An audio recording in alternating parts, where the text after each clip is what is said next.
we hear in the blues and the jazz and all of that we hear now. This is where these traditions, these practices were kept.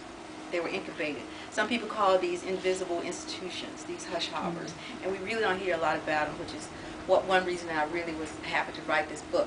When I first started writing it, I said, oh, but we can't say Jesus, we can't say this. But this book really got a lot of attention from major publishers because it talks about our First Amendment to the Constitution, you know, freedom of religion. The enslaved Africans did not have that. And as I started to write my teacher's guide, I said, now, okay, when did they receive it? You know, it's like, okay, that's a really great line because some people received it earlier than others. And so, although it became their right in the 1860s after emancipation, they did not receive it. So they still stole away. And while I'm talking about still stealing away after emancipation, those shouts became a very central part to seeking. Have you heard of seeking salvation, mourner's bench?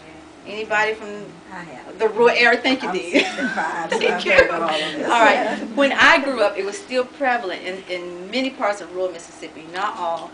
I didn't have to do it because my father was a trained minister. He had gone to the seminary, you know, degreed and everything, so he was beyond it. But a lot of people my age had to go through still seeking, going into the woods, because there was still the belief that the spirit was stronger, that God heard you best in the woods. And so it was a tradition of sitting on the mourner's bench when you were seeking salvation.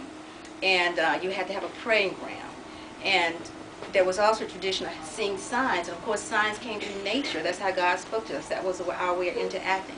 And so they were looking for signs in the moon or in the trees or wind or whatever. I'm not really sure. And they had to testify. They had to give a testimony of what they saw and how God had saved them and how they had come through. So these hush hopper meetings carried over into our traditions, and they still are there in our swaying and our clapping, our call and response in the church, the chanting of the sermons. If I had time, I could play you more songs, and you could hear the stories coming through these songs and how the chanter, the leader, who may be the preacher, would say something, then there would be the and then da-da-da-da-da, and da-da-da-da-da, and That all went on in the hush hoppers. Okay, so I want to show you the reenactment.